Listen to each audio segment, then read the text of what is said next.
लेकिन ये तो मतलब किस कदर कमीना था इसका आप अंदाज़ा नहीं लगा सकते हैं। मैंने एक जगह इसमें ज़िक्र किया है कि जब इसको अगले दिन रांची जाना था तो वो फ्लाइट इसकी मिस हो गई। वो इसलिए मिस हो गई कि इसने इसे उस रात में रशियन की आवश्यकता महसूस हुई, एक महिला की चक्कर में। नमस्ते सर, कैसे हैं आप? मैं बिल्कुल ठीक हूँ, बहुत अच्छा हूँ। अच्छा लगा आप लोग आए जी। सर आपकी बुक दिखा देता हूँ मैं, वर्चस्व। ये श्री प्रकाश शुक्ल जो एक ड्रेडेड गैंगस्टर हुए जी जी उत्तर प्रदेश में, उसके जी ऊपर बेस्ड है। और आपने मेरे ख्याल से कई सालों तक उसका पीछा किया, उसके केसेस पे काम किया जी और फाइनली उसका एनकाउंटर भी आपने जी किया। जी तो आपसे बेहतर इस स्टोरी को कोई नहीं समझा सकता और ये किताब में एकदम प्रूव हो गया है। जी तो ये बताइए सर, जो बाहर के लोग हैं, जो ऑडियंस, जो कई लोग तो ऐसे होंगे ना जो उत्तर प्रदेश से हैं, तो वो थोड़ा बहुत कॉन्टेक्स्ट है उनको। जी। श्री प्रकाश शुक्ल इतना क्या फेनोमेना है ये, मतलब ये स्पेशल क्यों है ये गैंगस्टर, अलग गैंगस्टर से? जो और गैंगस्टर भी बहुत देखे हैं हमने आज भी और कितने सालों से, पर ये अलग क्यों था? सबसे बड़ा कारण ये था कि वो गोरखपुर का रहने वाला था और गोरखपुर एक ज़माने में क्राइम कैपिटल ऑफ इंडिया कहा जाता था। गोरखपुर से ही हरिशंकर तिवारी और वीरेंद्र शाही की अदावट शुरू हुई, जो पूरे प्रदेश तक गई जातिगत आधार पे। और इन दोनों की राइवलरी की वजह से ही जो उस समय के चीफ मिनिस्टर थे, उनको गुंडा एक्ट लाना पड़ा था स्वर्गीय वीर बहादुर सिंह को, इन दोनों की अदावट की वजह से। दूसरा उसका कारण ये हुआ उसके उदय का कि वहाँ पे रेलवेज का हेडक्वार्टर है और रेलवेज के हेडक्वार्टर में टेंडर, आज भी रेलवेज के टेंडर सबसे बड़े टेंडर होते हैं, बड़ी राशि इन्वॉल्व होती है और बड़ा इधर उधर की बातें उसके बारे में कही जाती हैं। ऑनलाइन की प्रोसेस तो आज शुरू हुई टेंडरिंग की और बाकी कामों की। उस ज़माने में पेपर फॉर्म, टेंडर के फॉर्म बिकते थे। सपोज करिए 200 करोड़ का कॉन्ट्रैक्ट है, उसके फॉर्म बिके, उसके बाद वो टेंडर लोगों ने भरा, फिर वो वहाँ हेडक्वार्टर में सबमिट हुए, फिर उसकी एक डेट आई कि साहब फलां तारीख को खुलेंगे, सारी जिन जिन लोगों ने टेंडर डाला है वो सब उपस्थित होंगे, उनके सामने टेंडर खोला जाएगा, जिसका भी हाईएस्ट या लोएस्ट जो उसकी कंडीशन होगा उसको टेंडर अलॉट कर दिया जाएगा। इस टेंडर को लेके बहुत मारामारी थी। उसका एक बैकग्राउंड ये भी था कि बिहार से ही उस समय रेल मंत्री आया करते थे। लगभग उस समय के सारे रेल मंत्री 90 के दशक में, वो लालू जी हों, नीतीश जी हों, रामविलास पासवान जी हों, ये सब रेलवेज उन्हीं के, जॉर्ज फर्नांडिस, हाँ जॉर्ज फर्नांडिस हों, उधर ही से लोग हुआ करते थे। तो वहाँ के जो बाहुबली थे वो बहुत जोर मारते थे, लेकिन गोरखपुर में इन्हीं दोनों लोगों की चलती थी, वीरेंद्र शाही जी और हरिशंकर तिवारी जी। ये किसी को टेंडर लेने नहीं देते थे। बहुत हत्याएं हुई इस टेंडर को लेके इन दोनों के बीच। तो वहाँ के जो बाहुबली यहाँ आते थे वो फिर अल्टीमेटली टेंडर इन दोनों में से कोई लेता था और उनको 10% या 20% उनको पे करके तब वो जाते थे काम करने। एक तो ये कारण था कि उसमें फिर सूरजभान को ज़रूरत पड़ी एक लोकल आदमी की, श्री प्रकाश उनके कांटेक्ट में आ गया और फिर हत्याओं का दौर शुरू हुआ टेंडर को हथियाने के लिए। दूसरा कारण जो था, जो सबसे बड़ा कारण था, 90 के दशक में इलेक्शन बैलेट पेपर से होते थे, मोबाइल फ़ोन हुआ नहीं करते थे। और उस ज़माने में जो उस समय की जो 90 की उपज ये अपराधियों की है, ऐसे अपराधी यानी अपराधियों के राजनीतिकरण या राजनीति के अपराधीकरण का वही दौर था। इस तरह के लोगों ने अपने नेताओं के लिए बूथ कब्जा करना, बूथ कैप्चरिंग करना, बूथ लूटना, तमाम शब्दावलियां हैं उसके लिए, वो उन लोगों के लिए काम करते थे। अलॉट हो गया भाई 10 बूथ आप देख लीजिए, 20 आप देख लीजिए, 25, और जिता लिया करते थे।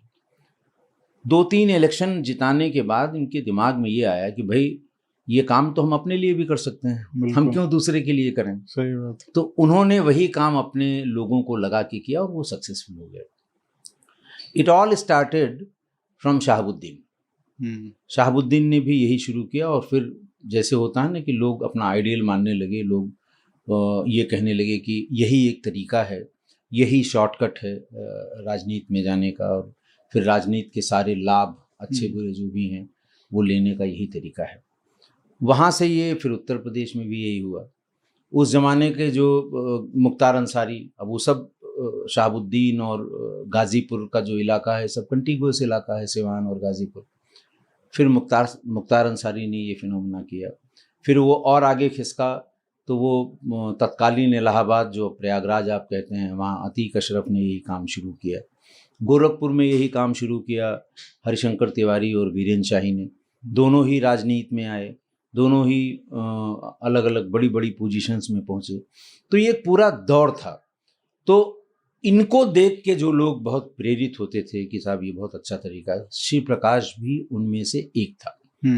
जब ये कोयले उसका रेलवे के टेंडर की बात हुई, वो उनके साथ खड़ा हुआ। उस समय वीरेंद्र शाही जी नहीं लेने देते थे, थोड़ा उनका पड़ला भारी था, तो फिर उनसे भिड़ंत हुई। एक बार गोली चली, एक बार वो बच गए, दोबारा उनको उसने लखनऊ में मार दिया। अच्छा, उस समय के वही 2 बाहुबली थे उत्तर प्रदेश में, खासकर पूर्वी उत्तर प्रदेश में। तो उसको मारने के बाद फिर जैसे कहते हैं ना, मार्केट इसकी चढ़ गई और फिर जिससे चाहे उससे वसूले। बड़ी बड़ी किडनैपिंग की उसने, टारगेटेड किडनैपिंग की, जो 2, 4, 6, 10 करोड़ रुपए फिरौती में दे सके। और एक उसके सक्सेसफुल होने का बहुत शॉर्ट कैरियर था उसका, 4-5 साल का, कि उसने कभी गैंग बड़ा नहीं किया। उसके गैंग में हमेशा 3 आदमी रहे जो मेन जो उसके साथ थे, बाकी कैजुअल मेंबर्स जिसे आप कहते हैं। एक वो प्रोसेस उसने निकाली थी, कुंडली निकालना। हाँ, ये भी बार बार आता है, बार बार आता है कुंडली निकालना। तो वो ऐसे लड़कों से जो लखनऊ में पढ़ रहे हैं या गोरखपुर में पढ़ रहे हैं, जिनके पास कोई अवैध हथियार नहीं है, गाड़ियों के पेपर बिल्कुल ठीक हैं, उनका इस्तेमाल करके जो जैसे रैकी करके किसी आदमी की पूरी जानकारी इकट्ठा करना, उसको वो कुंडली निकालना कहता था। उस दिन में उसने क्या किया, हाँ, कौन से कलर की टी शर्ट पहनी, कौन सा, वो सब पूरा वो उनसे दिखवा लेता था। इन केस अगर किसी को शक हो जाए या इंटरसेप्ट करे, तो उसके पास ऐसा कुछ नहीं है कि पुलिस या जो पकड़े उसके खिलाफ कोई कार्रवाई कर सके। अपना नाम पता सही बताएगा, उसके पास यूनिवर्सिटी का आइडेंटिटी कार्ड होगा कि साहब हम तो जा रहे थे अपने दोस्त के साथ या मिलने जा रहे थे। तो ऐसे लड़कों का इस्तेमाल करके उसने इंफॉर्मेशन इकट्ठी की, जिसे वो कुंडली निकालना कहता था।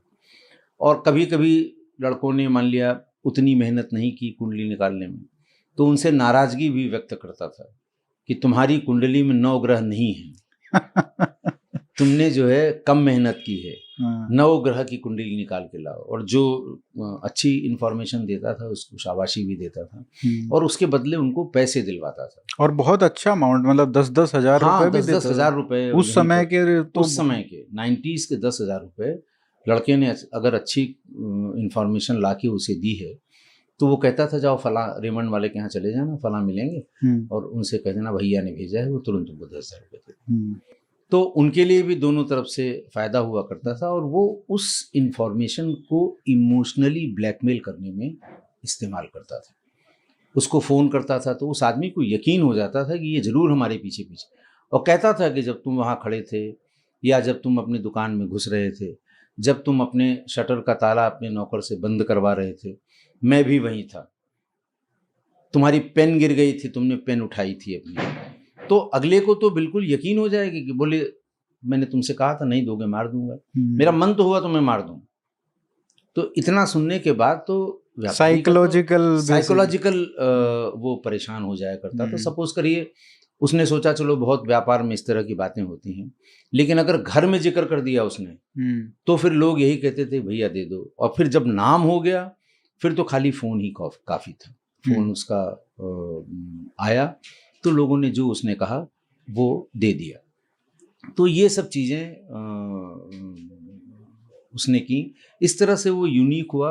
अच्छा, जो टारगेट्स उसने फिक्स किए या टारगेट्स जो उसने चूज़ किए या टारगेट जो उसको मिले, वो उसमें सक्सेसफुल हो गया। देखिए सबसे ज़्यादा सक्सेसफुल हुआ वो ब्रिज बिहारी प्रसाद के मर्डर में, जो पटना में हुआ था। मैंने उसका बहुत डिटेल वर्चस्व में लिखा है, तो अगर आप देखिए तो वो सेकंड टॉप मोस्ट लीडर था। आप लालू जानते के हैं, खास लालू थे। का बहुत खास था। और बड़ी सिक्योरिटी थी उसके पास, 10-12-15 तो उसके पास सरकारी गनर्स थे, बाकी उसके प्राइवेट थे। शाम को वो वहाँ पूरा दरबार लगाया करता था और उस बीच में उसको एके से मार देना और फिर उसके बाद क्लेम करना। मैंने इसमें ये भी लिखा है कि वो घटना करने के बाद सामान्य रूप से किसी न किसी प्रेस वाले को फ़ोन करता था। अच्छा, उसको छपास की बीमारी थी, उसे अच्छा लगता था कि मेरा नाम छपे। छपास की हाँ, बीमारी, हाँ, ये अच्छा टर्म है। हाँ, तो उसको छपास की बीमारी थी। और जैसे मान लिया कहीं कहीं कन्फ्यूज़न हो गया किसी को, अखबार ने लिख दिया कि साहब ये फलां गैंग होगा, फलां गैंग, तो उसको फ़ोन करके धमकाता भी था कि गलत मत लिखा करो। मैं ही था। नहीं, हाँ, मैं ही था, मैंने ही किया, ऐसे-ऐसे हुआ था और गलत लिखोगे तो भुगतने के लिए तैयार हो जाओ। तो एक तरह से जैसे उसने इतना उसका इतना डर हो गया, मानसिक रूप से लोग उससे इतना परेशान हो गए कि ऐसा दहशत का माहौल चारों तरफ बिहार में, उत्तर प्रदेश में, दिल्ली में, इन सब जगह जो उसका कार्यक्षेत्र रहा, उसने एकदम से इतने छोटे थोड़े से पीरियड में दहशत फैला दी। बड़े-बड़े किडनैपिंग, मूलराज अरोरा लखनऊ का सबसे बड़ा बिल्डर था। आशा अपार्टमेंट्स उसने कई एक बनाए हैं। उसको हज़रतगंज में उसके अपने ऑफिस से उठा ले गया गन पॉइंट पे। उसके लोगों ने उठा लिया और पैसा लिया। के रस्तोगी थे, सोलोमन एंड सोलोमन के जो जो जिस कंपनी के मालिक थे, उनको तो गोली ही मार दी। वो बेचारे उनकी डेथ हो गई। और कुणाल उनका लड़का था, उसको किडनैप करके ले गया। साहसी भी था कि इस किडनैपिंग की डील चल ही रही थी तब वो पटना गया ब्रिजबिहारी और प्रसाद, ब्रिजबिहारी प्रसाद को मारा। वहां पे एज अ पेशेंट एडमिट हाँ, होके एडमिट होके और उसने 2-3 दिन लेना, हाँ, उसको एग्जीक्यूट करना, डेयरिंग, वहां पे इतने सारे उसके सुरक्षा में भी लोग थे। बहुत से लोग थे। तो मैं यही कह रहा हूँ कि इसलिए वो सक्सेसफुल हो गया। लेकिन दिमाग में उसके भी यही था कि हम इतना टेरर यहाँ कर देंगे कि कल को हरिशंकर तिवारी भी इलेक्शन नहीं लड़ेंगे। ये तो इसको मार ही दिया था वीरेंद्र शाही को। तो ये सारी लड़ाई जो आपने इसमें पूरी तरीके से डिटेल में बताई भी है उसके, और ये टाइटल भी बताता है वर्चस्व, वो बार बार शब्द यूज करता हाँ, था। खुद भी यूज करता था कि वर्चस्व की लड़ाई में जो आएगा मारा जाएगा। और उसका प्लान वही था, पॉलिटिक्स में जाके पॉलिटिक्स में जाना, ना सिर्फ उत्तर प्रदेश की पॉलिटिक्स को कंट्रोल करना पर देश की देश की पॉलिटिक्स। देखिए उसने जो प्लान किया था कि सूरजभान से ये कहा कि भाई हमने तुम्हारी भी फील्ड, सूरजभान के लिए भी बहुत सी हत्याएं की उसने और पटना में हत्याएं की, तो उनका तुम्हारी भी फील्ड तैयार है, हमारी भी तैयार है। 15-20 कैंडिडेट, 20 कैंडिडेट हम खड़ा करेंगे, 10-12 आप खड़ा करिए। और अगर हमारे 10 भी जीत के आ जाते हैं, तुम्हारे 4-5 भी जीत के आ जाते हैं, तो उस समय मिली जुली सरकारों का दौर था, राज्यों में भी और केंद्र में भी, और बूथ लूटने का तो और था ही। बूथ लूटने का था ही था। तो वो हम लोग जो है कहीं ना कहीं सरकार में होंगे। पार्लियामेंट का भी इलेक्शन होगा तो हमारे अगर विधायक रहेंगे तो हम सांसद भी बना लेंगे, और हमारे पास 4 सांसद भी हुए तो हम सरकार में शामिल होंगे। ये उसके दिमाग में चलता था। अब चूंकि सूरजभान पॉलिटिकल थे उस समय से ही, तो वो उनसे जो उसने क्यू लिया, उनसे जो आइडिया लिया, उस हिसाब से वो अपने दिमाग को दौड़ा रहा था। इतनी दहशत क्रिएट कर दो कि कल को मेरे खिलाफ कोई नॉमिनेशन ना फाइल करे, पर्चा ना दाखिल करे, और जेल से ही लड़ने की बात उससे जब ये कहा गया कि तुम सरेंडर क्यों नहीं कर देते, उसने कहा नहीं, सरेंडर नहीं करेंगे, हमको पुलिस पकड़ ले तो हम जाने। बड़ा कॉन्फिडेंस भी उसको रहता था। अच्छा, अब आप ये सोचिए, एक चीज़ का हर जगह जिक्र आता है कि यही वो शख्स है जिसने मुख्यमंत्री को मारने की सुपारी ले ली। वैसे इसने एक जो चैप्टर में पढ़ रहा था शुरुआत में, कम से कम वो मना करता है कि मैं पागल थोड़ी हूँ, हाँ, कि मुख्यमंत्री की सुपारी लूंगा। हाँ, ठीक है।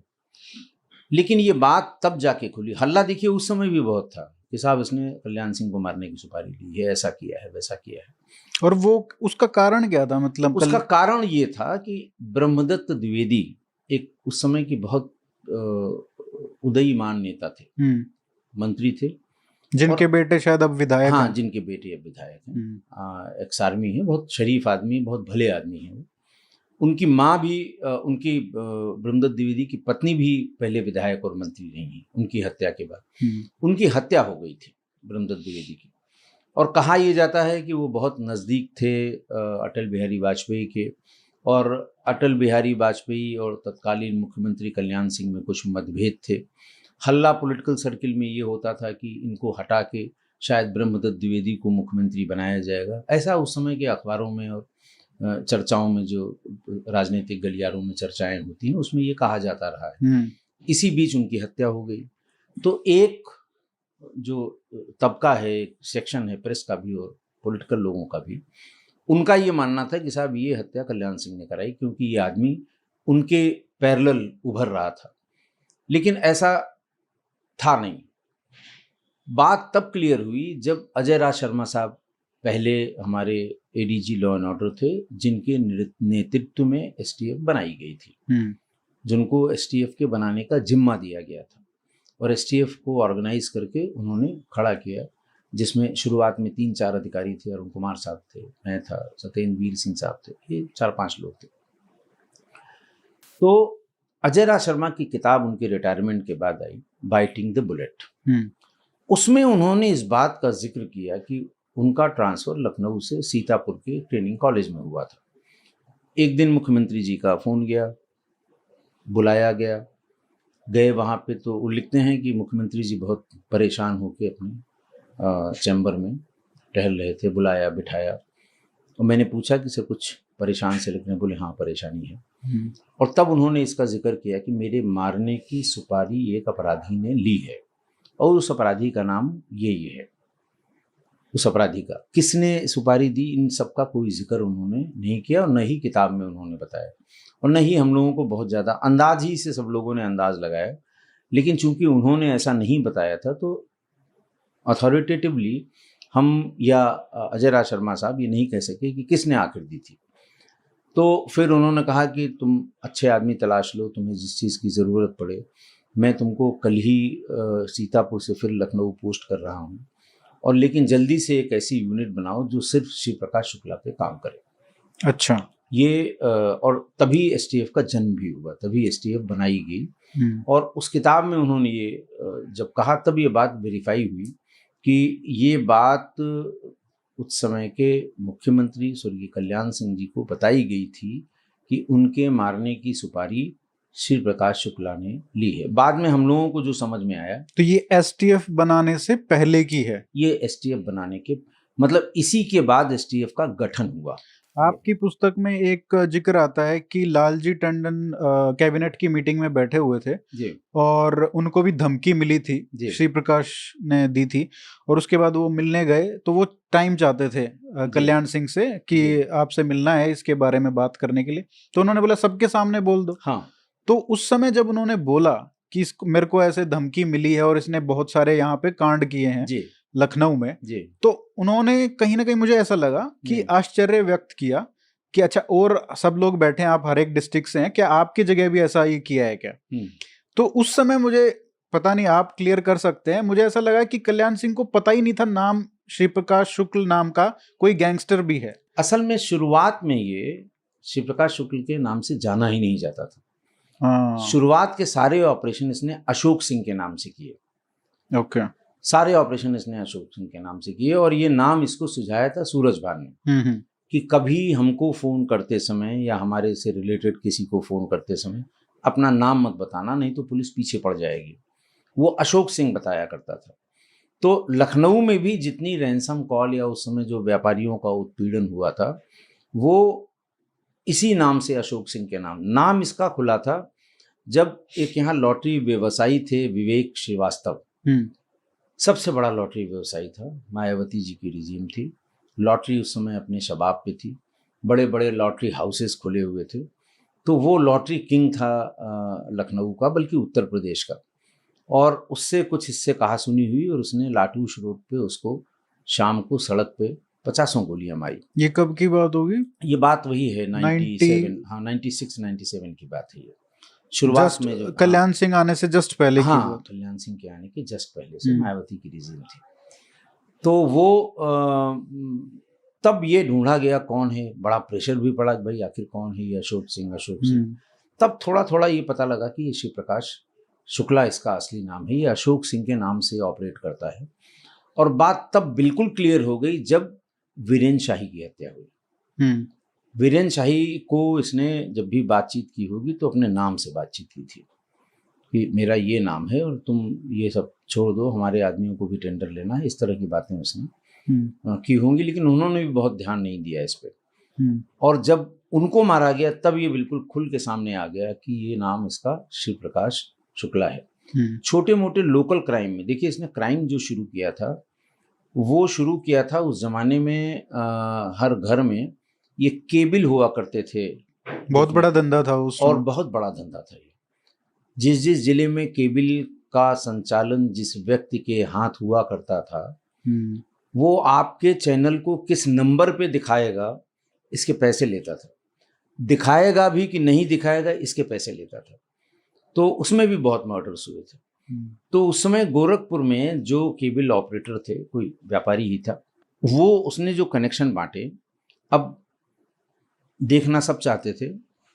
कहीं शुरुआत में वो 100 रुपये महीने था, फिर 200 महीने हुआ, फिर जब 300 रुपये महीने लेंगे, जब ये धंधा जोर पकड़ने लगा तो 300 रुपये महीने लेने लगे। कोई दबंग आदमी है, उसने काम नहीं देते, काट के दिखाओ। बड़ा सब जगह ये होता है कि जो थोड़ा सा मजबूत है वो कहता हम तो नहीं देते, ले लो तो जाने। तो ऐसे लोगों से वसूली के लिए उन्होंने भी गुंडे पाल रखे। खाली ये गोरखपुर में नहीं, पूरे प्रदेश में, पूरे देश में बल्कि गुंडे पाले अपने कनेक्शन का पैसा वसूलने के लिए। और ये कहा कि ठीक है भाई, तुम पैसा हमारा 100 कनेक्शन का लिए कि अगर आते हो तो 10 कनेक्शन के पैसे तुम्हारे, कहीं परसेंट कर दिया, कहीं कनेक्शन कर दिया। तो ये बड़ा अच्छा धंधा हो गया। जो लड़के कोई काम नहीं कर रहे थे, यूनिवर्सिटी के थे, थोड़े से रंगबाज थे, थोड़े कट्टा वट्टा रख लेते थे, तो उनको ये धंधा बहुत सूट करता था कि खाली धमका के हमें उसका किराया ही लेना, और एक दिन में अगर हम 25-30 लोगों से ये किराया वसूल पाए तो आराम से हमें 1000-2000 रुपये मिल जाएंगे, हमारा काम चल जाएगा। तो ऐसे वहाँ अलग अलग इलाकों के लिए अलग अलग बदमाश केबल ऑपरेटर ने उनको ठेका दे दिया कि तुम वसूल के लाओ। इसके दिमाग में शिव प्रकाश क्या है कि यार ये बहुत बढ़िया धंधा है। इसने एक एक करके मारना शुरू किया और कुल 8 हत्याएं की। अल्टीमेटली अपने आदमी को उसने इसका वो ठेका दिलवा दिया। जिन लोगों ने रजिस्ट किया उनको मार दिया, जिसमें दुबे बंधुओं का मर्डर बड़ा फेमस है। उनके पास केबल का ठेका था और उनसे अदावत हुई इसको लेके, वो लोग भी नहीं माने। और मुख्यमंत्री जी की रिव्यू मीटिंग थी, समीक्षा बैठक हुआ करती थी मायावती की, और बड़ी झन्नाटेदार होती थी कि जिस दिन समीक्षा बैठक हुई उस दिन डीएम भी सस्पेंड होगा और एसपी भी सस्पेंड होगा। बड़ा डर लगता था लोगों को। और उसी में उनकी ऐसी रिव्यू मीटिंग में गोरखपुर पहुंचने के एक दिन पहले इन दोनों भाइयों की, एक की घर में और एक की चौराहे पर हत्या हुई थी, और बड़ा इसका बवाल हुआ था, बड़ा तमाशा हुआ था। तो वो इस तरह से उसने अपने इम्पैक्ट को महसूस कराया। और फिर जब सूरजभान को एक लोकल आदमी की ज़रूरत पड़ी तो फिर हरिशंकर तिवारी ने कहा कि लोकल लड़का एक है जिसने अभी धाक अपनी बनाई है, फिर उनको मिलवाया। सबका टारगेट था कि वीरेंद्र शाही को इस टेंडर से, रेलवे के टेंडर से बाहर का रास्ता दिखाया जाए बाय एनी मीन्स, चाहे जो करना पड़े। तो इस सिलसिले में सभी इकट्ठा हुए और फिर इन लोगों ने, फिर वो बिहार में भी सूरजभान के लिए काम किया, फिर यहाँ अपने लिए काम किया, फिर पैसे के लिए काम किया। फिर दिमाग में उसके वही घूम रहा था कि हमें विधायक होना है और 4-6 हम अपने साथ जितवा अगर ले गए तो हम, क्योंकि अमरमणि भी उस समय बहुत फेमस थे गोरखपुर में अमरमणि त्रिपाठी, और मंत्री भी थे, और वो हमेशा 4-6 विधायक अपने साथ रखा करते थे। और उस जमाने में उनको किंग मेकर कहते थे कि जिस सरकार में वो 8-10 विधायक लेके शामिल हो गए उसने सरकार बना ली। उस समय वही चल रहा था, उस समय चल रहा था, वही ट्रेंड चल रहा था। तो वो भी गोरखपुर का ही था, तो इसको लगा जब ये कर सकते हैं तो हम क्यों नहीं कर सकते हैं। ये उसके दिमाग में चलता रहा, इसलिए ये धीरे धीरे करके फेमस होता गया। और फिर उसके बाद से इस तरह का कोई अपराधी नहीं आया, ना उसके पहले भी थे। देखिए डकैत तो बहुत हुए, लेकिन इस तरह से मतलब ना उससे पहले ऐसा कोई आया ना उसके बाद कोई। डकैत तो बहुत नामी हुए, डाकू मान सिंह हुए, जाने कितने कितने हुए, लेकिन वो डाकू थे। मैं बदमाश की बात कर रहा हूँ, मैं अपराधी की बात कर रहा हूँ, अपराध करने वाले की बात कर रहा हूँ। तो आज वाले भाड़े पे हत्या करने वालों की बात कर रहा हूँ, अपहरण की बात कर रहा हूँ।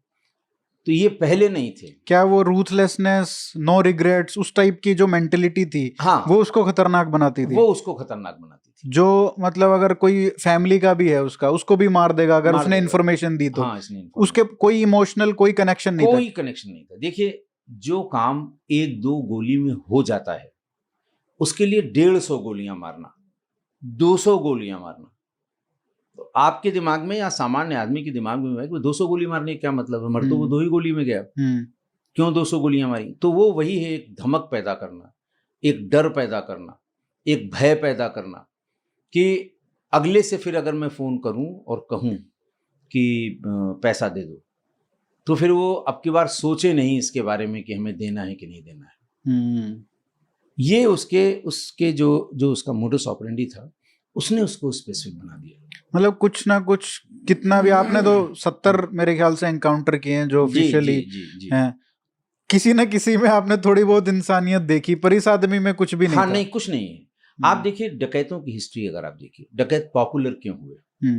रूथलेस थे वो भी बड़े निर्मम थे, वो भी बड़ी नृशंस हत्याएं करते थे, लाइन से लोगों को गांव से निकाल के लाइन से खड़ा करके गोलियों से भून देते थे। लेकिन सबके साथ ये किस्सा भी जुड़ा हुआ है कि गरीब लड़कियों की शादी कराते थे। किसी लड़की की शादी की सूचना भर मिले, अपने आदमी भेज के उसको पैसा भिजवा देते थे।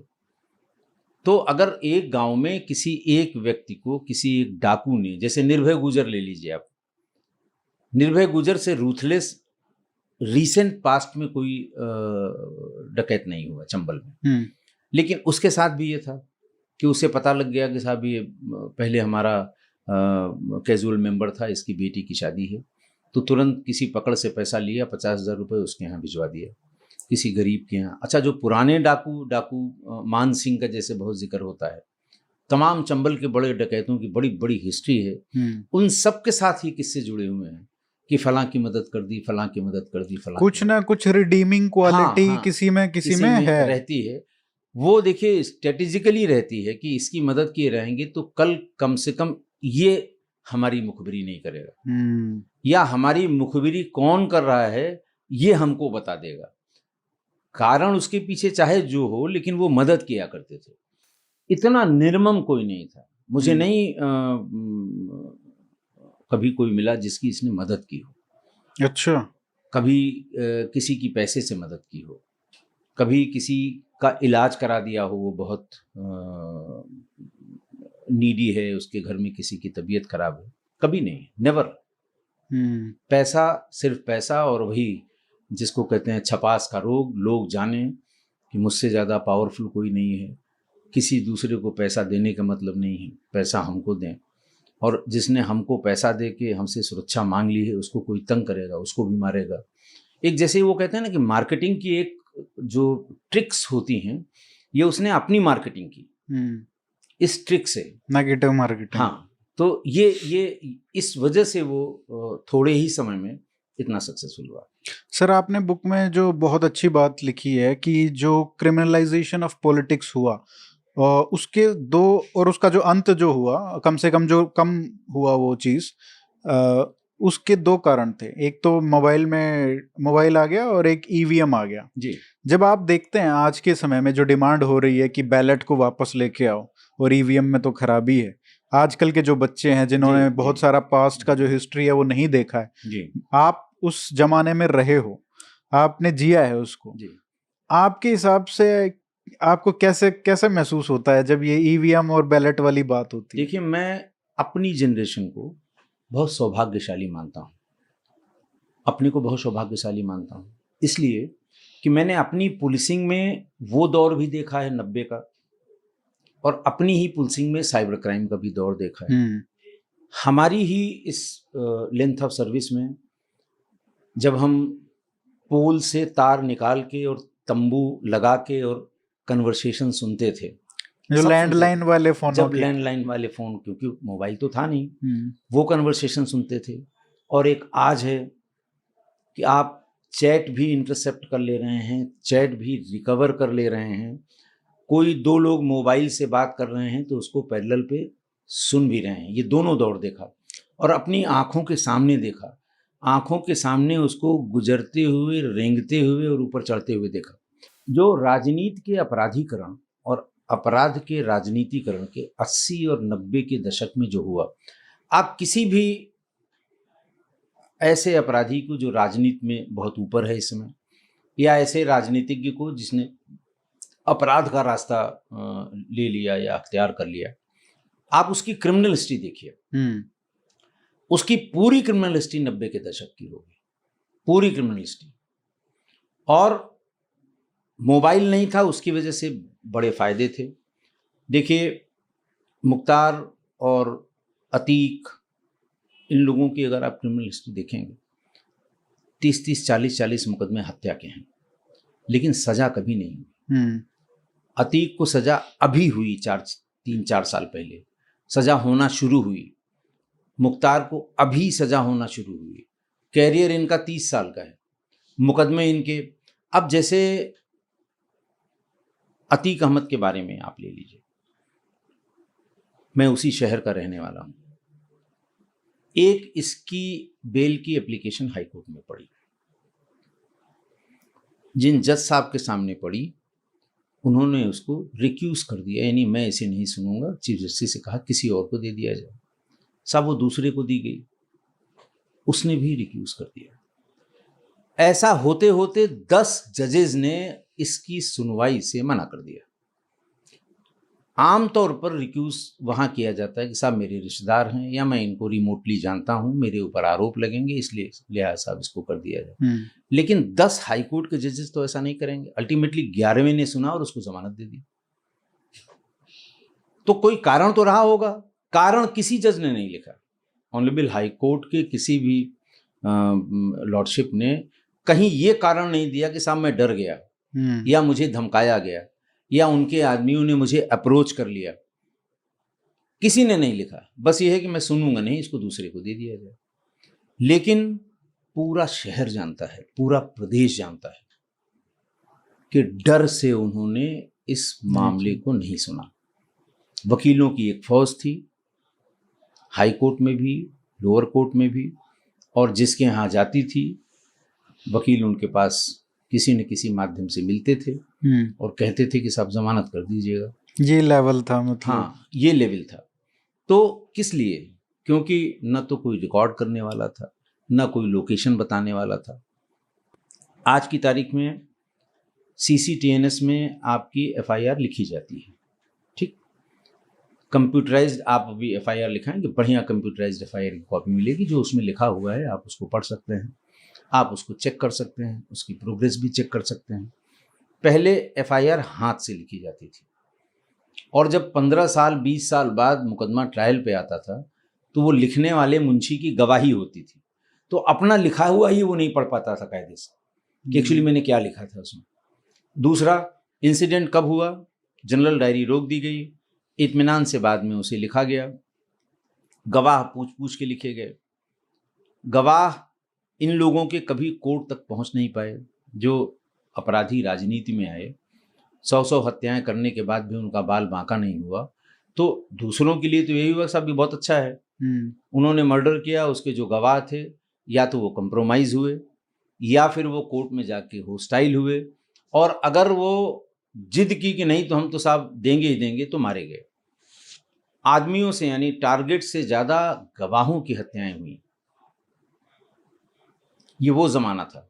तो लोग दोष देते हैं जुडिशरी को, साहब आप जब कोई साक्षी ही सामने नहीं लाएंगे, आप किसी की गवाही नहीं दे पाएंगे। बहुत बड़े बड़े मर्डर केस इस तरह की गवाहियों के अभाव में खत्म हो गए।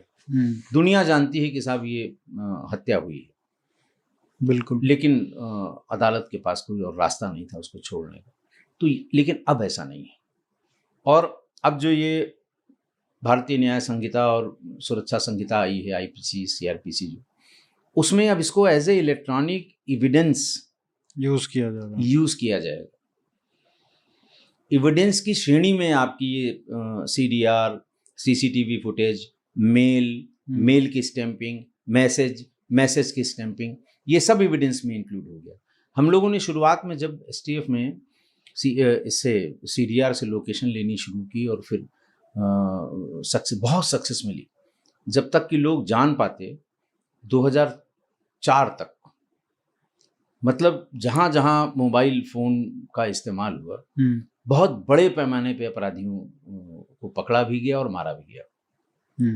तब उनकी समझ में आया कि भाई ये तो सुन लेते हैं इसको, नहीं तो मैंने इसमें लिखा है शिव प्रकाश को किसी ने कहा कि सुनते हैं ये लोग कहीं पे। उनके भी आदमी रहा करते थे, हम लोगों के इर्द गिर्द रहा करते थे। अरे उसने कहा बेवकूफ़ बना रहे हैं, बिना तार, इसमें तार तो है नहीं कोई, जब तक तार नहीं हो कोई इसको सुन ही नहीं सकता, ये कंसेप्ट था। लेकिन वो काफी इंटरेस्टिंग है और वो टेक्नोलॉजी का कितना बढ़िया यूज हो सकता है हाँ क्राइम को सॉल्व करने में। और वो पहला जब आप नई नई चीजें हो रही थी ना, हाँ, तो किसी ने सोचा ही नहीं था कि आप मोबाइल को भी आप सुन सकते हैं। तो वो प्रोसेस समझाइए, क्योंकि वो आज भी बहुत लोगों को नहीं पता होगा कि कैसे सुनते हैं लोग। नहीं देखिए, उस जमाने में तो पहले जो रिकॉर्डिंग की फैसिलिटी थी आपके मोबाइल में होती ही नहीं थी। शुरुआत में सोनी इरिक्सन का बड़ा मोटा मोटा बिल्कुल 500 ग्राम का सेट हुआ करता था कि मार दीजिए तो सिर खुल जाए आपका। एंड्रॉयड था नहीं, तो उसमें अगर आपको किसी कन्वर्सेशन को सुनना है या रिकॉर्ड करना है तो एक वो ऐप उसमें डाल देते थे। ऐप में ये प्रॉब्लम थी कि वो थोड़ी थोड़ी देर में बीप करता था। सामने वाला भी अगर चालाक है तो वो जान जाता था कि ये हमारी कॉल को रिकॉर्ड कर रहा है। दूसरा तरीका था लैंडलाइन का, कि साहब लैंडलाइन को डीपी बॉक्स से उस नंबर के दोनों तार निकाल के नीचे पैरेलल लिसनिंग में उसको हम सुनते रहे। उसकी माउथ पीस पे खूब ढेर सा टेप लगा देते थे कि बाहर की नॉइज़ न जाए। दूसरा ये है कि जब वो रिंग बजे तो पहले हम उठा लें तब वो उठाए, क्योंकि उसके उठाने के बाद अगर हम उठाएंगे तो ये उठाने की आवाज़, रेडिल पे रखने और उठाने की आवाज़ उसको भी सुनाई देगी। चालाक आदमी को ये अंदाज लग जाएगा कि हमारा फ़ोन कहीं सुना जा रहा है। फिर उसके बाद ये जो इनका वो होता है स्विच रूम होता है, फिर ये सुविधा स्विच रूम में उस समय भी जितने लाइसेंस दिए गए, जैसे उस समय यूपी ईस्ट सर्किल में 2 ही मोबाइल फ़ोन थे, उषा फ़ोन्स और एसआर फ़ोन्स। तो जब इनके लाइसेंस दिए जाते थे तो लाइसेंस की शर्तों में ये होता था कि जो सिक्योरिटी एजेंसीज़ हैं, इन्वेस्टिगेटिंग एजेंसीज़ हैं, उनको आप पैरेलल सुनने की सुविधा देंगे। लेकिन वो इक्विपमेंट महंगा था, करीब बताते हैं उस ज़माने में 3-4 करोड़ का था। तो मोबाइल कंपनियों ने कहा कि पहले हम इतना पैसा पा जाएं, अपना जो इस्टेब्लिशमेंट की लागत है वो पा जाएं तो हम इसको लगा देंगे। तो शुरुआत के 2 साल वो इक्विपमेंट भी इनके पास नहीं था। अच्छा। जो दिल्ली में था, दिल्ली में जब हम लोग जाते थे शिव प्रकाश के चेज में, तो हमको हमारे फ़ोन पर ये पैरेलल कॉल मिल जाती थी और हम सारी बात उसकी सुनते रहते थे, वो जिस किसी से बात करता था। लेकिन यूपी में वो सुविधा नहीं थी उस समय, बाद में हुई, 6 महीने बाद हुई। अब तो सब जगह हो गई, छोटा स्टेट हो बड़ा स्टेट हो, सब जगह पैरेलल। दुरुपयोग भी इसका हुआ और फिर इसके लिए तमाम रेगुलेशन इसमें निकाले गए। इसमें टेलीफोन एक्ट में तमाम प्राविधान किए गए। 6 महीने से अधिक आप रिकॉर्डेड कॉल को नहीं रख सकते हैं। उसमें होम सिक्योरिटी के परमिशन के बिना आपको वो देगा ही नहीं पैरेलल में लिसनिंग करने के लिए जो मोबाइल ऑपरेटर है। तो तमाम रिस्ट्रिक्शन भी किए गए ताकि इसका दुरुपयोग न हो। लेकिन उस जमाने में नहीं था कुछ। तो वो जमाना, मैं तो कह रहा हूँ कि 90 के दशक में देश भर की पुलिस बैकफुट पे थी। बड़े बड़े कांड हुए और सजा नहीं मिली। उसका फायदा ही लोग उठाते थे, कहाँ से एविडेंस लाएंगे। अब ऐसा नहीं है। सर सर्वेलेंस वाला जो मैं पूछ रहा था उसका एक कारण ये भी है क्योंकि आजकल बहुत लोग कंसर्न रहते हैं, आम जनता, तो उनको ये चिंता रहती है कि शायद सरकार सुन रही है हमारी फोन की, टैप कर रही है। तो क्या मतलब मापदंड होते हैं अगर किसी को टैप करना है किसी का फोन? क्या कोई भी पुलिस में अगर कोई है तो टैप कर सकता है किसी का फोन? बिल्कुल नहीं कर सकता। तो क्या मापदंड होते हैं? मैंने आपको बताया ना कि एक तो आपको ये रिपोर्ट सबमिट करनी होगी अपने गृह विभाग को, होम मिनिस्ट्री को। पूरा रिटर्न होता है? पूरा रिटर्न होगा, उसका फॉर्मेट है, आपने किस मुकदमे के सिलसिले में क्या CDR निकाली और उसमें आपको क्या लगता है कि इनकी आवश्यकता आपको क्यों है।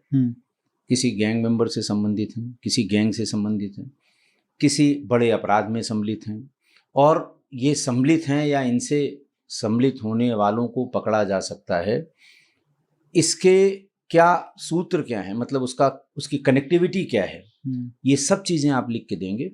फिर होम डिपार्टमेंट इसको वेट करेगा कि जो इन्होंने सबमिट किया है क्या वाकई इनको ज़रूरत है। कभी कभी मना कर देता है होम डिपार्टमेंट, और कभी कभी उसको लगता है क्राइम से रिलेटेड है, ज़रूरी क्राइम है, उसके लिए वो परमिशन देगा। तब वो परमिशन एक कॉपी उसकी संबंधित जो मोबाइल ऑपरेटर है उसके पास जाएगी, एक आपके पास जाएगी। फिर वो आपसे पूछेंगे किस नंबर पे सुनना चाहते हैं आप इसे। आप वो नंबर देंगे तो उस नंबर पे उसको डाइवर्ट कर देंगे, आप उसको क्या सुनते रहिए, रिकॉर्ड भी करते रहिए। ऐसा नहीं हो सकता कि मान लीजिए मैं होम मिनिस्टर बन जाऊं कल को, या चीफ मिनिस्टर बन जाऊं, और मैं डीजीपी को बुला के कहूं भाई इसका फोन टैपिंग पे लगा दो, मेरा अपोनेंट है, पॉलिटिकल अपोनेंट, या फिर कोई पत्रकार है, उसकी बात सुनना है, क्या किसके बारे में क्या बोल रहा है। तो कई लोग बोलते हैं ये कि जो अपोजिशन में है कि हमारा फोन तो टैप होता है, हमको पता है। तो क्या ये पॉसिबल है या ये बिल्कुल भी काल्पनिक चीज है? पॉसिबल तो कुछ भी कहें तो पॉसिबल तो कुछ भी है, लेकिन जो अधिकारी ऐसा करने को तैयार हो जाएगा वो भी जानता है कि इसके परिणाम बहुत खराब होते हैं। आज नहीं तो कल जब परिस्थितियां बदलेंगी क्योंकि रिकॉर्ड नहीं कोई नष्ट कर सकता कि साहब ये इनका फोन लगा था कि नहीं लगा था। अच्छा। आज से 10 साल पहले कि अगर आप जानकारी करना चाहें कि हमारे ये नंबर क्या सर्विलांस पे लगे थे, तो फिर आपको पता लग जाएगा। अगर आप पावर में आ गए तो आपको पता लग जाएगा। आपका कोई जैसे अरुण जेटली जी की हुई थी 2013-14 में। हाँ, अरुण जेटली जी की हुई, अमर सिंह की हुई, सबसे बड़ा केस उसी के बाद तो ये सब बदलाव उसमें लाए गए। अमर सिंह की नहीं हुई थी, बिल्कुल तमाम बहुत कई सीरीज उसकी जारी की गई थी, उनकी जो टेप्स थे, उनके टेप्स थे। तो वो सब ऐसे थे कि वो लिया, उसमें भी परमिशन गया था, लेकिन अपराध के लिए जो नंबर लिए गए थे उनमें से वो नंबर डाल के धोखे से वो लिया गया, एसोसिएटेड बता के लिया गया। और सामान्य रूप से इस तरह के नंबरों का जो नाम जिसके नाम चढ़ा, अब तो वो उस जमाने में तो नहीं मांगते थे, अब वो कस्टमर एप्लीकेशन फॉर्म भी मांगते हैं। यानी जिसका आप लगवाना चाह रहे हैं उसका कैफ क्या है, CAF कस्टमर एप्लीकेशन फॉर्म, किसके नाम से रजिस्टर्ड है, उसने इसके लिए कौन सा एड्रेस प्रूफ इस्तेमाल किया है, ये सब भी मांगा जाता है। तो चेक्स एंड बैलेंसेस के बहुत हैं, लेकिन फिर भी अगर कोई करना चाहे तो करे और परिणाम के लिए भी तैयार रहे। एक सबसे बड़ा वेपन जो श्री प्रकाश शुक्ल के सक्सेस में काम आया वो AK-47 था जी। और उस समय AK-47 मिड 90s में मतलब बहुत रेयरेस्ट ऑफ रेयर वेपन था इंडिया में गैंगस्टर्स के पास होना। जी। आपने अपनी पुस्तक में भी बताया किस तरीके से जब आपने एक AK-47 जब्त की RK मिश्रा जी के मर्डर के बाद, तो उसके बाद CBI जो जांच कर रही थी, सिंह के मर्डर के बाद, हाँ जी, तो उसके बाद पुरुलिया आर्म्स ड्रॉप केस था, उसमें जो AK-47 थी वही इनके पास मिली थी। तो एक तो मैं चाहूंगा कि आप बताएं कि पुरुलिया आर्म्स केस जो है वो एग्जैक्टली क्या कॉन्स्पिरेसी थी, और अगर उससे रिलेटेड आप ये बता सके AK-47 का बिहार में आना और फिर उत्तर प्रदेश में आना, इसकी कहानी क्यों है, क्या है?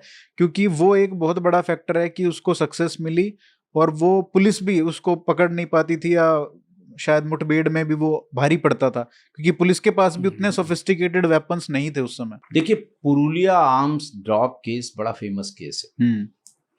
एक किम डेवी शायद उसका नाम है, जो इसका, या डेनमार्क वाले नाम मुझे बिल्कुल एग्जैक्ट याद नहीं है।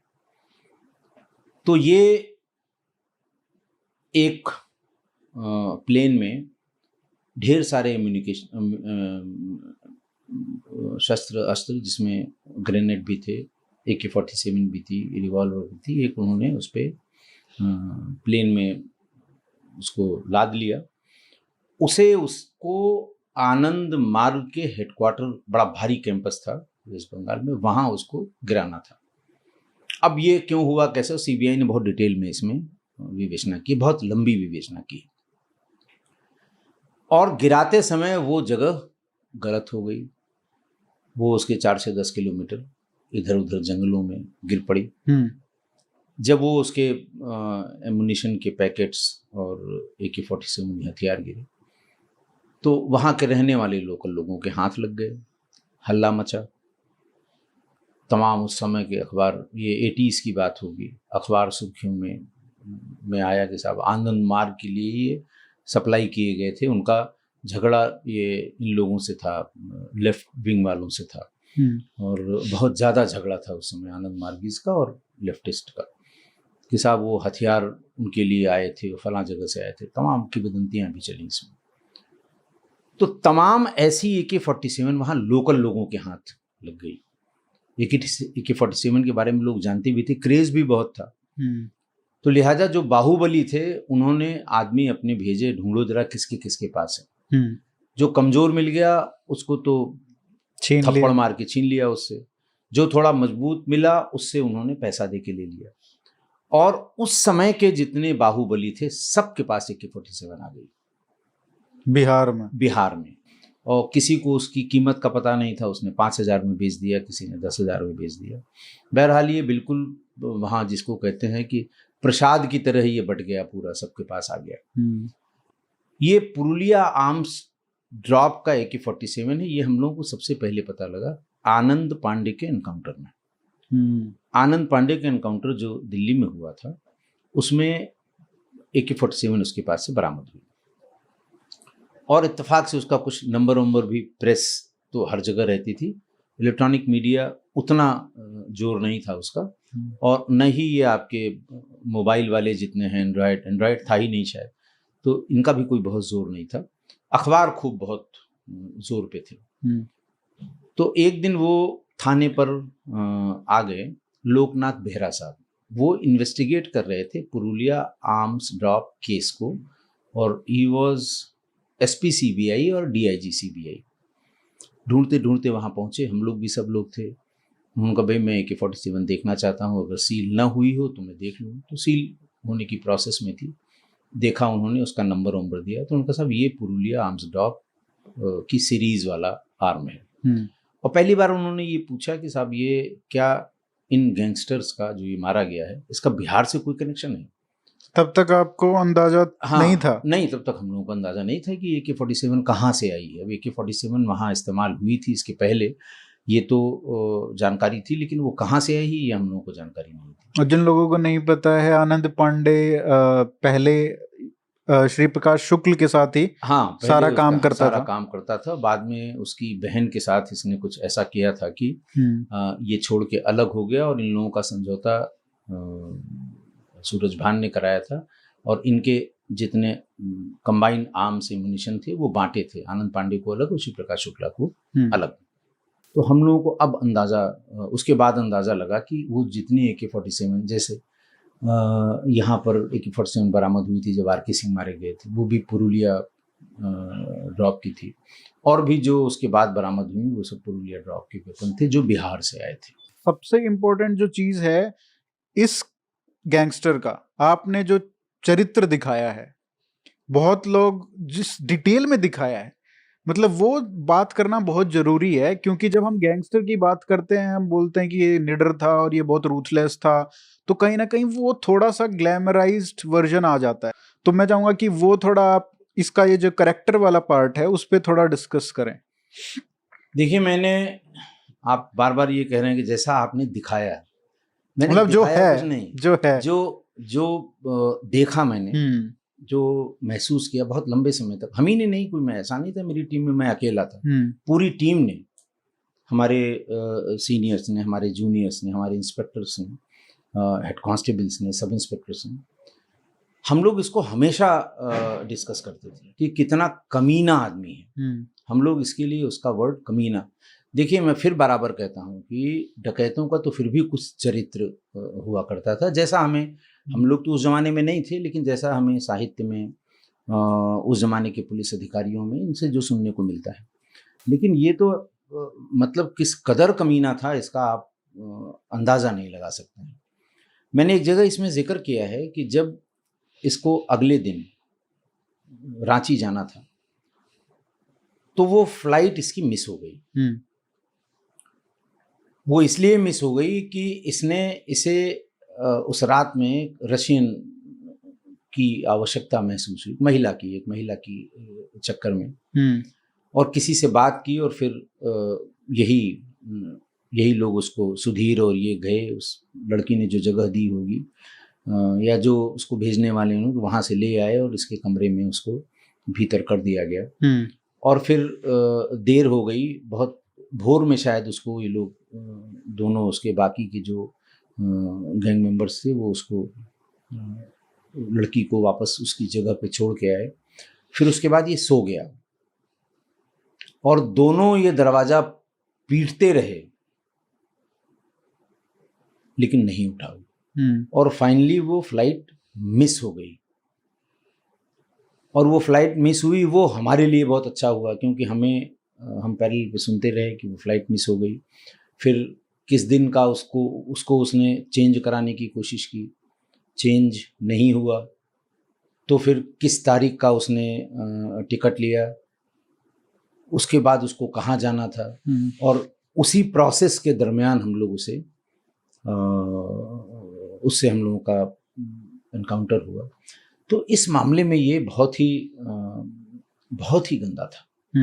आनंद से उसका बिगाड़ ही सिर्फ इसलिए हुआ कि मोबाइल फ़ोन थे नहीं, नेपाल में ये सब एक जगह एक होटल में रुके हुए थे, पीसीओ पे जाके बात करनी थी।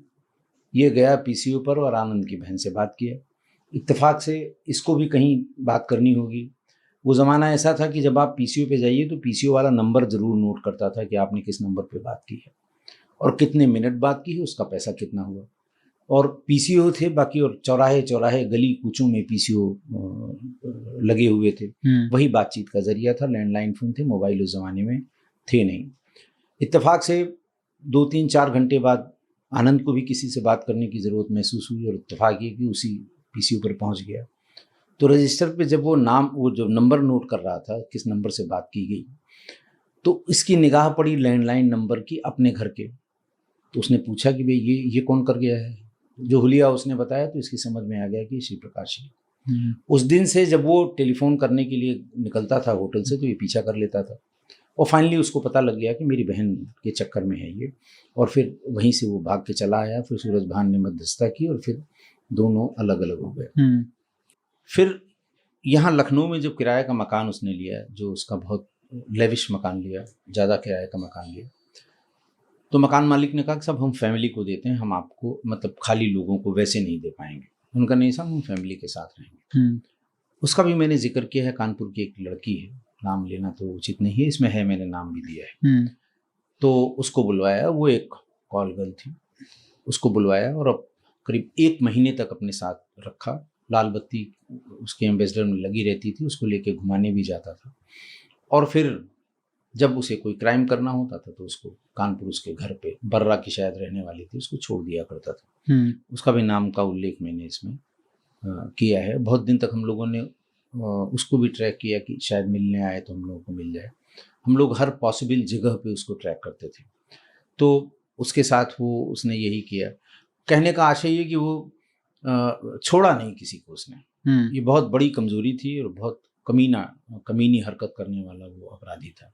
तो लोग तो उसको ग्लैमराइज किस तरह से करते हैं, लेकिन अच्छा, और इसी अपने आचरण और चरित्र की वजह से ही हम लोगों की मुठभेड़ हुई। जब वो गोरखपुर में एक नवरात्र के दिन थे, एक लड़की से बात करना, आशिकी की बातें करना, वो कॉल हम लोग सुनते रहे, बराबर सुनते रहे। वो जिद करती रही कि आज हम चले आएंगे।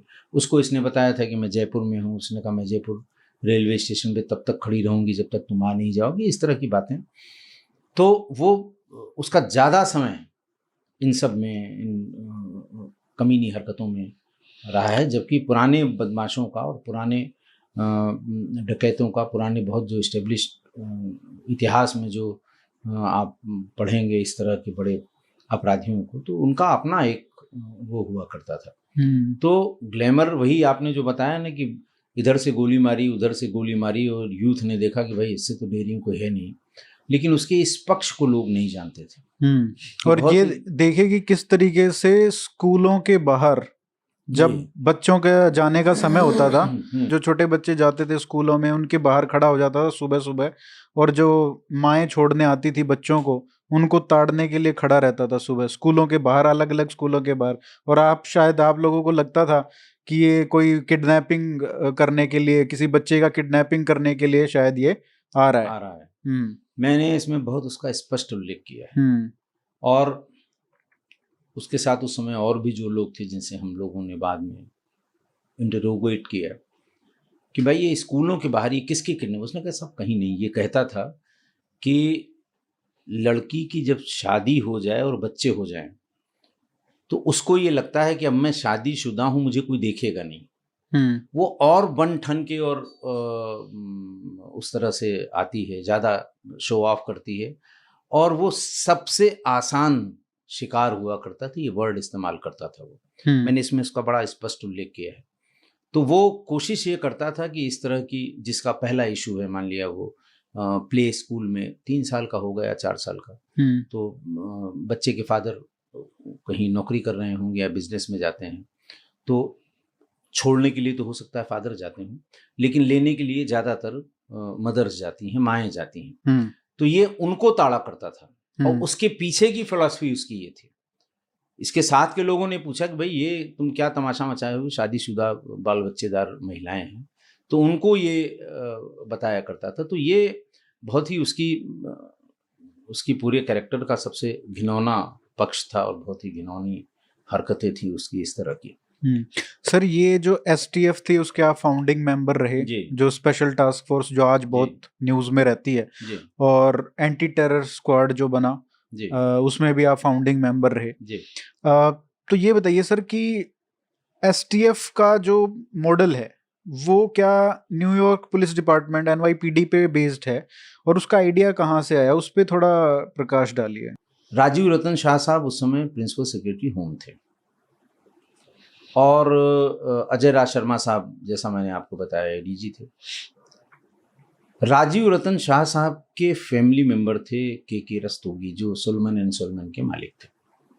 बड़ा पारिवारिक इन लोगों में दोस्ती थी। मैडम शाह जो थी वो, और के रस्तोगी की श्रीमती जी, वो दोनों एक साथ ला मार्टिनी में पढ़ी हुई थी। राजीव रतन शाह साहब अपने किसी परिजन से, ऐसा कहा जाता है कि उनकी बेटी थी न्यूयॉर्क में, तो उससे मिलने गए हुए थे, और उनके वहां रहते हुए ही ये हत्या हो गई, रस्तोगी की, और कुणाल की किडनैपिंग हो गई। उन लोगों ने फौरन वहां उनसे संपर्क किया, वो परेशान हुए। तो उसी बीच वो NYPD के हेडक्वार्टर गए। जब ये ज़्यादा हो गया, और लोगों से भी बात हुई होगी वहीं से, हो सकता है मुख्यमंत्री जी ने फ़ोन किया हो सकता है DGP साहब ने या ADG ने फ़ोन किया हो, कि बहुत ही सेंसेशनल हुआ है, और लोग जानते थे कि उस परिवार से इनके बड़े अच्छे संबंध हैं। तो ये वहाँ गए। न्यूयॉर्क भी एक ज़माने में अपराध से बिल्कुल लहूलुहान हुआ करता था। Gangs of New York. हाँ, तो गैंग्स ऑफ न्यूयॉर्क आप जानते हैं, बिल्कुल अपराध से लहूलुहान हुआ करता था। तो वहाँ जब NYPD बनी, उसके बाद धीरे धीरे न्यूयॉर्क पटरी पर आया। ये किस्सा कहानी आप भी उतना ही जानते हैं, हम भी जानते हैं, और राजीव रतन शाह साहब भी उतना ही जानते थे। अब चूंकि वो न्यूयॉर्क में थे उस समय, तो उनको ये जिज्ञासा हुई कि ये जिस हिसाब से ये वहाँ अपराध कर रहा है, ये तो देखा जाए कि इसको कैसे हम कंट्रोल कर सकते हैं। तो वहाँ गए, उन्होंने जो वहाँ के ऑफिसर्स होंगे उनसे पूछा कि पहले कैसे था, फिर उसको धीरे धीरे कैसे आपने किया। तो एक वो अपने हाथ से लिख के 1.5 पन्ने का वो ले आए थे, और वो उन्होंने यहाँ सबमिट किया। लेकिन करने की जिम्मेदारी पूरी कि उसको कैसे इम्प्लीमेंट किया जाएगा, वो अजय राज शर्मा साहब की थी। और उन्होंने बड़ी, जैसे अजय राज शर्मा ने कहा कि साहब हाँ ठीक है, हम ऐसी यूनिट बनाएंगे, लेकिन हम 35 साल से नीचे के लड़के रखेंगे। अच्छा। नंबर 1, कोई भी सिफारिशी अधिकारी इसमें नहीं रखा जाएगा। हम या हमारे अधिकारी जिसको जानते हैं कि हाँ ये फील्ड में काम कर सकता है, वही रहेगा इसमें। तीसरा, उन्होंने कहा कि साहब हमारे पास महिंद्रा की जीप्स हैं, पुलिस में उस समय वही नीले रंग की महिंद्रा की जीप चलती थी, और दूसरी गाड़ी नहीं थी। अधिकारियों के पास एम्बेसडर हुआ करती थी। तो उन्होंने कहा साहब हमें हॉट चेज के लिए नई गाड़ियाँ, अच्छा आप कोई चेंज करें अगर, तो ऊंचे स्तर पे सबसे ज़्यादा रजिस्ट किया जाता है, इनको क्यों भाई, इन्हीं को क्यों, ये उनको क्यों नहीं, इस तरह की बातें होती हैं। तब ये कहा गया कि नहीं साहब, इनको जो है, उस समय की सबसे अच्छी गाड़ी थी टाटा सुमो गोल्ड, नई गाड़ियाँ आई थी, उसमें ज़्यादा आदमी भी बैठ सकते थे, और रफ्तार भी उसकी बहुत अच्छी थी, और जैसे 4-6 आदमियों को एक साथ कहीं जाना हो, तो फिर अजय राज शर्मा साहब ने कहा साहब हमें टाटा सुमो आप देंगे, तभी हम इसमें काम कर पाएंगे। तो खैर सरकार ने टाटा सुमो भी दी, उनके पसंद के अधिकारी दिए, हम लोग उसी समय, और बहुत कम लोग थे उस समय, कुल 17 लोग वो थे जब हम लोगों ने अच्छा, एसटीएफ में STF जब बनी थी। जब बनी थी, कुल 17 लोग थे जब हम लोगों ने इसका पीछा शुरू किया। तो ये सच है क्या? क्या ये सिर्फ इसी को पकड़ने के लिए बनी थी? केवल एक टारगेट के लिए, सिर्फ एक बंदे के केवल लिए? एक बंदे, और अब ये इंस्टीट्यूशन बन गया अब ये है। इंस्टीट्यूशन बन गया। देखिए ये भी एक अपने आप में इतिहास है कि उत्तर प्रदेश या देश के इतिहास में किसी एक क्रिमिनल के लिए कोई एक यूनिट बनाई गई हो। देखिए वीरप्पन के लिए बनाई गई, लेकिन उसमें कई स्टेट की पुलिस शामिल थी, लेकिन हम लोगों की बहुत बात बनाई गई और टाइम लिमिट थी उसकी। STF का गठन सिर्फ 6 महीने के लिए किया गया था, सिर्फ 6 महीने के लिए किया गया था, और 6 महीने के भीतर ही श्री प्रकाश और उसके पूरे गैंग का सफाया हो गया। फिर इसको 6 महीने के लिए बढ़ाया गया, फिर इसको 6 महीने के लिए बढ़ाया गया। तो ये क्या 6 महीने की किस्तों पे चल रही है? शुरू में ये 6 महीनों की किस्तों में चली, बाद में ये हुआ कि नहीं, इसने एस्टेब्लिश कर लिया है, और देश के तमाम राज्यों ने इसी मॉडल को अपनाया। मध्य प्रदेश और वेस्ट बंगाल में STF जब बननी थी, उनके अधिकारी यहाँ आए, वो यहाँ से सब जो रिलेवेंट पेपर्स हैं वो ले गए और इसको बनाया। तब फिर इसको एक इंस्टीट्यूशन, अब तो खैर STF है, क्योंकि उसका नाम ही ये था कि ये स्पेशल टास्क है, उसके लिए फोर्स है। लेकिन अब तो आप देखिए कि GST वाले भी STF रखते हैं अपनी, इनकम टैक्स की भी अपनी STF है, लेकिन उस जमाने में STF सिर्फ एक ही हुआ करती थी, स्पेशल टास्क फोर्स। सर, इस पुस्तक में वर्चस्व में तो श्री प्रकाश शुक्ल के बारे में है। आज ही आपकी एक नई पुस्तक आई है, बता दूं मैं इसमें, बैज एंड द बुलेट। तो इसमें नया क्या है? मतलब बैज एंड द बुलेट में क्या है? बैजेस एंड बुलेट में जो नई बात है, इसमें तो सिर्फ श्री प्रकाश की बात है। बिल्कुल। जो मैंने टेरर पे काम किया, जो मैंने फेक करेंसी नोट्स पे काम किया, जो ISI के एजेंट्स पे काम किया, हमने अपनी सर्विस में जो ऐसे काम किए जो सामान्य उस समय की परिस्थितियों में बड़े कठिन काम थे, उनका सबका समावेश इसमें किया है। आपका सबसे proud moment apart from this, ये एनकाउंटर के अलावा टेररिज्म वाले फील्ड में अगर आप बता सकें, तो सबसे प्राउड वाला मोमेंट क्या था? प्राउडेस्ट अचीवमेंट ATS के लिए, उत्तर प्रदेश के ATS के लिए जो सबसे बड़ा है कि उत्तर प्रदेश की ATS को ही ये श्रेय जाता है कि इंडियन मुजाहिदीन को, जो जिसका मॉड्यूल आजमगढ़ से शुरू हुआ, उसका पता लगाना और इंडियन मुजाहिदीन को जड़ से समाप्त करने का श्रेय उत्तर प्रदेश की ATS को ही जाता है। और टेरर की जो फील्ड में हम लोगों ने काम किया, एक एनकाउंटर और मैंने किया था, सालार दक्षिण भारत का लश्कर-ए-तोयबा का चीफ था, और एजेंसीज बहुत परेशान थी उसको लेके, और उसको हम लोगों ने जिस दिन बनारस में ब्लास्ट हुआ था दशाश्वमेध में, उससे एक दिन पहले, उसी दिन संभवतः या उसके एक दिन बाद, सालार का यहीं लखनऊ में ही उससे मुठभेड़ हुई थी। उसके पास भी बहुत सोफिस्टिकेटेड वेपन्स थे। तो उस समय तो हम लोगों को नहीं पता लगा कि कौन आदमी है, लेकिन उसके मारे जाने के बाद फिर जब एजेंसीज ने बताया कि साहब ये पूरे नॉर्थ इंडिया में लश्कर के ऑपरेशंस को ऑर्गेनाइज करना और उसको एग्जीक्यूट कराना, ये उसका काम था। तो उस समय वो पहला ऐसा एनकाउंटर था जिससे हम लोगों को उसका भी बहुत प्राउड फील होता है, कितना बड़ा आतंकवादी। और दूसरा जो श्रेय ATS को गया है वो किसी पे नहीं है कि इंडियन मुजाहिदीन को जड़ से समाप्त करने के लिए सब्रवाल साहब उस समय लीड कर रहे थे ATS को, और वो पूरी टीम थी। सब्रवाल साहब थे, मैं था, TB सिंह थे, अविनाश मिश्रा थे। इस पूरी टीम ने मिलके उसको एकदम बिल्कुल यहाँ से, और उसके नाम बहुत ढेर सारे, इंडियन मुजाहिदीन के नाम बहुत ढेर सारे देश भर में ब्लास्ट, बॉम्ब ब्लास्ट। हाँ, हम तो हर महीने, हर दूसरे महीने होता था। करने के पहले मेल सभी TV चैनल्स को भेजना और क्या क्या करना, मतलब ऐसा लगता था कि ये तो बिल्कुल जब चाहे जहाँ चाहे वो कर सकते हैं। उस पूरे मॉड्यूल को बस्ट करना, उसको तबाह करना, उसको जड़ से समाप्त करना, उससे ज़्यादा खुशी और कभी हुई नहीं। उस पे हम फिर कभी बात करेंगे। वो मेरी किताब जो आ रही है उसमें इस तरह के ऑर्गेनाइज क्राइम का कोई जिक्र नहीं किया है, बहुत हो गया ये। उसमें अंडरवर्ल्ड पे जो हम लोगों ने काम किया है, जब ATS नहीं बनी थी, जब सिर्फ STF में काम होता था, और फिर जब ATS बनी और टेररिज्म पे काम होता था, उसको लेके ये डिवीज़न कब शुरू हुआ 93 में मुंबई ब्लास्ट पे, जब जैसे हिंदू और मुस्लिम एलिमेंट अंडरवर्ल्ड में अलग अलग हुए, फिर उन लोगों ने कैसे एक दूसरे से बदला लेना शुरू किया, उसके रिपरकशन क्या हुए। तो जो हम लोगों से रिलेटेड है, उत्तर प्रदेश पुलिस से, यूपी एसटीएफ से या यूपी एटीएस से, उस पर किताब लिख रहा हूँ। ये अब कब तक आएगी? 2-3 महीने में? हाँ, 2-3 महीने में आ जाएगी।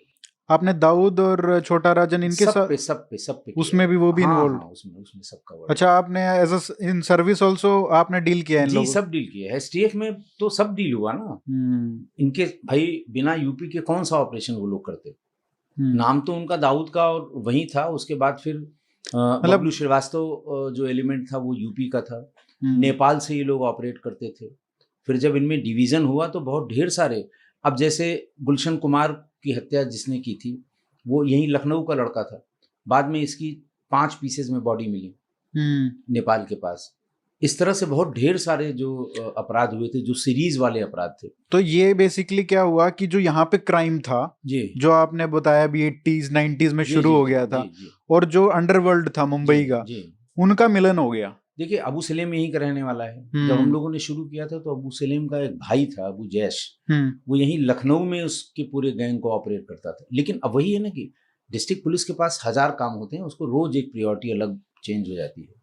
यूनिट्स बनने के बाद तब इन पे ध्यान आदमी का गया, फिर इन पे धीरे धीरे काम होना शुरू हुआ, तो फिर बहुत ढेर सारा काम हुआ, बहुत ढेर सारा काम हुआ। बट उसका बेसिस जो था, जो रिक्रूटमेंट ग्राउंड बना, ये जो ग्राउंड वर्कर्स तैयार हुए यहाँ पे, बेसिकली आप कह सकते हैं जो टेक्निकल टर्म है जिहादी, उनका बेसिस है वो बाबरी मस्जिद का गिरना और फिर 93 के जो बॉम्ब ब्लास्ट हुए, हाँ, उसमें है। हाँ, उसी में, उसी से उनको सबसे ज्यादा रिक्रूटमेंट मिला उत्तर प्रदेश से, उसी से।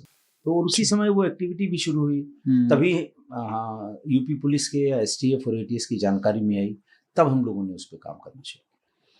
सर, बहुत जबरदस्त काम रहा है आपका और बहुत अच्छी पुस्तक लिखी है। Thank you for your service to our country. और ये बुक लिखने के लिए भी मैं चाहूँगा कि सब लोग इसको पढ़ें, दोनों बुक्स को, और तीसरी जल्दी आ रही है, तो हम फिर शीघ्र मिलेंगे sir. Thank you so much, आपने इतना टाइम दिया। बहुत बहुत धन्यवाद आपका, बहुत धन्यवाद। नमस्ते सर। आपका भी धन्यवाद कि आप लोग, आपने भी समय निकाला, बुलाया मुझे, यहाँ तक आए, बहुत बहुत धन्यवाद। Our pleasure sir, thank you.